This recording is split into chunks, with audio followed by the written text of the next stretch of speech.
1. It is a mitzvah to love and fear this glorious and awesome God, as Deuteronomy chapter 6 verse 5 states, "And you shall love God, your Lord," and as Deuteronomy chapter 6 verse 13 states, "Fear God, your Lord." 2. What is the path to attain love and fear of Him? When a person contemplates His wondrous and great deeds and creations, and appreciates His infinite wisdom that surpasses all comparison, he will immediately love, praise, and glorify Him, yearning with tremendous desire to know God's great name, as David stated, "My soul thirsts for the Lord, for the living God."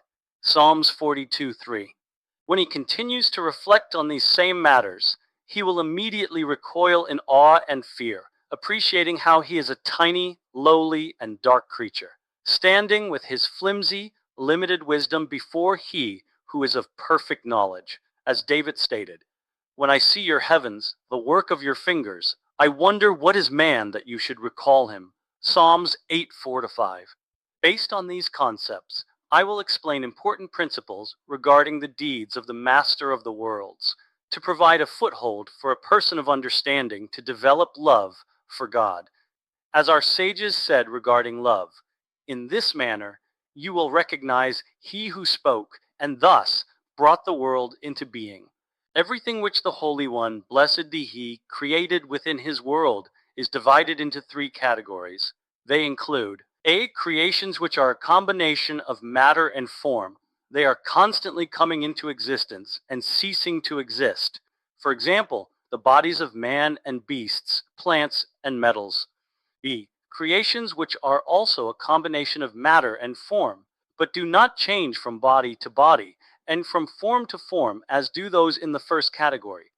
Rather, their form is permanently fixed in their matter, and they do not change as the others do. For example, the spheres and the stars which revolve in them. The matter from which they are composed differs from a simple conception of matter, and their form differs from a simple conception of form. C. Creations which have form, but no matter at all. For example, the angels. For the angels do not possess bodies or corporeal being, but rather are forms which are separate from each other. What is meant by the prophet's statements that they saw an angel of fire or with wings? All these are prophetic visions and parables, as Deuteronomy 4:12 states, "God your Lord is consuming fire, though He is not fire," and the description of Him in this manner is only metaphoric. Similarly, Psalms 104:4 states, "He makes His angels as winds." 5. Since they possess no body, what separates the form of the angels from each other? Their existence is not alike. Rather, each one is below the level of the other, and exists by virtue of its influence in a progression of levels, one above the other. Everything exists by virtue of the influence of the Holy One, blessed be He, and His goodness. Solomon alluded to this concept in his wisdom, saying, Ecclesiastes 5:7, "Because above the one who is high, there is a watcher, and there are others higher than them." 6. The expression "below the level of the other" does not refer to height in a spatial sense, as one might say, he is sitting higher than his colleague, but rather in regard to spiritual level. For example, when speaking about two sages, one of whom is greater than the other, we say one is above the level of the other. Similarly, a cause is referred to as above the effect it produces. 7. The different names with which the angels are called reflect their spiritual levels. Thus they are called the Holy Shayat, who are above all the others, the Ophanim, the Aralim, the Hashmalim, the Seraphim, the Malachim, the Elohim, the sons of the Elohim, the Keruvim, the Ishim. These 10 names, which are used to refer to the angels, reflect their 10 different spiritual levels. The level above which there is no higher level except that of God, blessed be He, is that of the form called Hayat. Therefore, the prophets state that they are below God's throne of glory. The 10th and lowest level is that of the form called Ishim. They are the angels who communicate with the prophets and are perceived by them in prophetic visions. Therefore, they are called Ishim, men, because their level is close to the level of human knowledge. All these spiritual forms are alive, They recognize and know the Creator with very immense knowledge, each of the forms according to its level and not according to its greatness. Even the highest level is unable to conceive of the true nature of the Creator as He truly is, since its intellectual capacity is too limited to know or to grasp Him. It does, however, comprehend and know more than the form which is below it.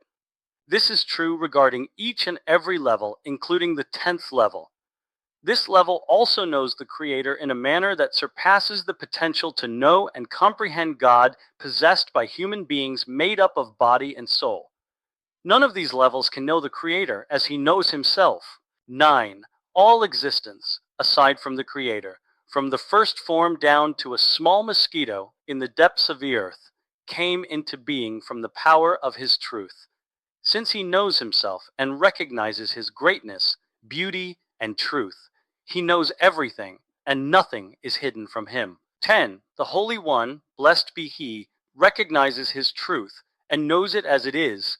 He does not know with a knowledge which is external to Him in the way that we know. For ourselves and our knowledge are not one. Rather, the Creator, may He be blessed. He, His knowledge and His life are one from all sides and corners in all manners of unity. Were He to live as life is usually conceived, or know with a knowledge that is external from Him, there would be many gods, Him, His life, and His knowledge. The matter is not so. Rather, He is one from all sides and corners in all manners of unity. Thus you could say, He is the knower, He is the subject of knowledge, and He is the knowledge itself. All is one. This matter is beyond the ability of our mouths to relate, or our ears to hear, nor is there the capacity within the heart of man to grasp it in its entirety.